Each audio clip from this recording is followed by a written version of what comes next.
So today we're going to launch into our two-video series on Mozart's Eine kleine Nachtmusik. We're going to do the first movement in this first video and then the next three movements in the second video. So now that you're completely confused, let's get into it. Take a quick note that this is cataloged as K525. Okay, genre, serenade for strings. What's a serenade?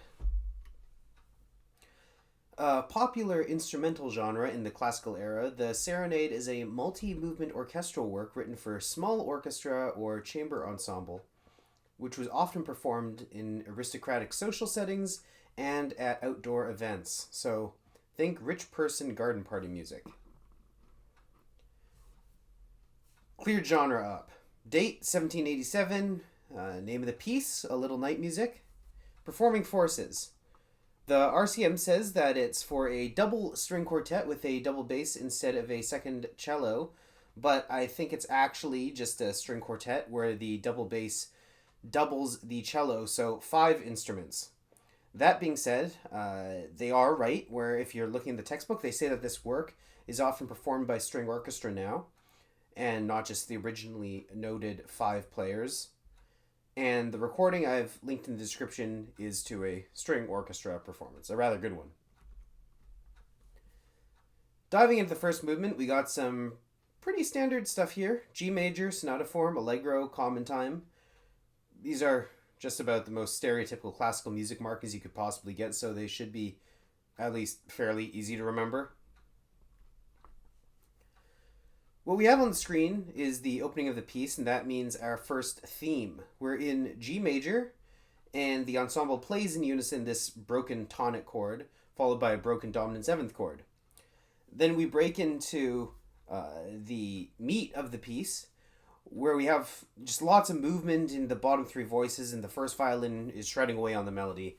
Nevertheless, we maintain this homophonic texture.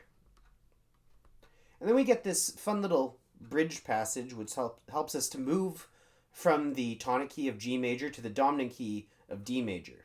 If you look at the first note of each bar played by the first violin in this excerpt that I have on the screen, what we get is an outlined G major chord. And although you don't see the full thing on your screen right now, if you follow along to the score or really just listen to it, you'll start hearing this upward scale in the violins pushing hard toward D major.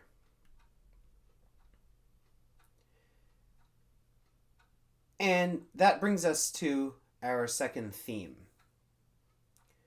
We first have this really elegant little lick marked piano, which is in contrast with the almost boisterous beginning to the movement. These quick triplets really help to keep the feeling of being playful and light. Now, what's kind of bizarre here is that we don't as you've probably noticed, we don't have a super duper clear first theme and a super duper clear second theme. Instead, we get these sort of theme areas. We've talked about the first theme area.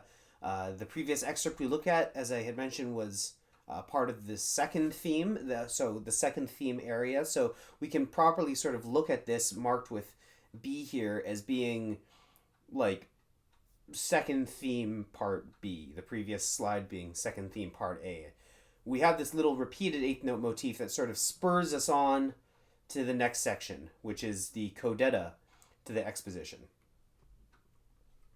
And here's the Codetta. It's I got the entire thing on the screen here.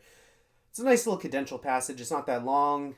Everyone comes back together for a moment, like they were at the outset of the movement, and we end the exposition with an authentic cadence in D major.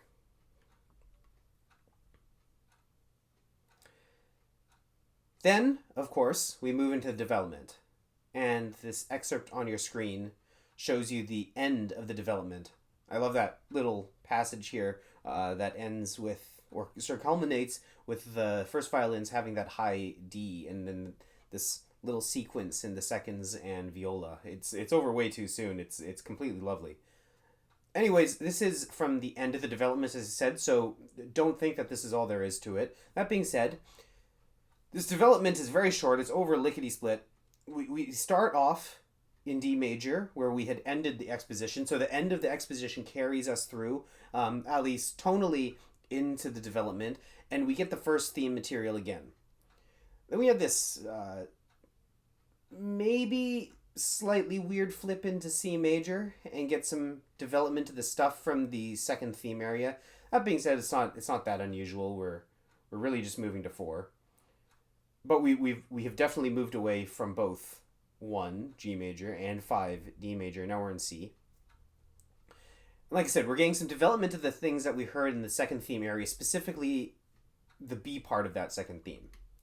So, if you remember, it was this stuff that I had put up on the screen, sort of second theme part B, as I had said, and it's this that Mozart develops.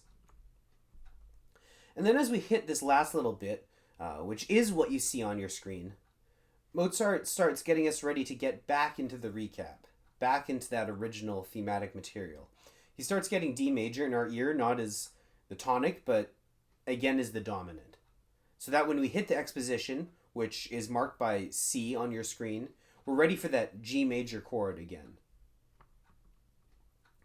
The RCM doesn't have an excerpt for the recap, which is why there's no example number. So I've just thrown up the very end of the piece for you here.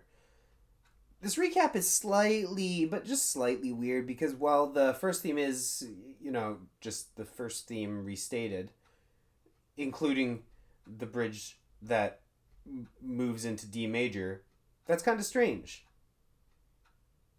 You don't typically see a modulation like this in the recapitulation. Nevertheless, we've moved from G major to D major, mimicking exactly what happened in the bridge of the exposition to this movement.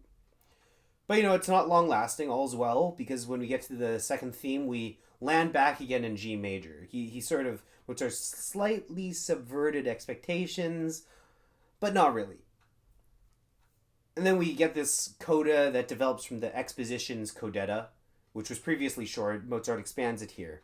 And we end up with some more first theme material, and that wraps up the movement. Next time we'll look at the last 3 movements of this piece. Thanks for listening.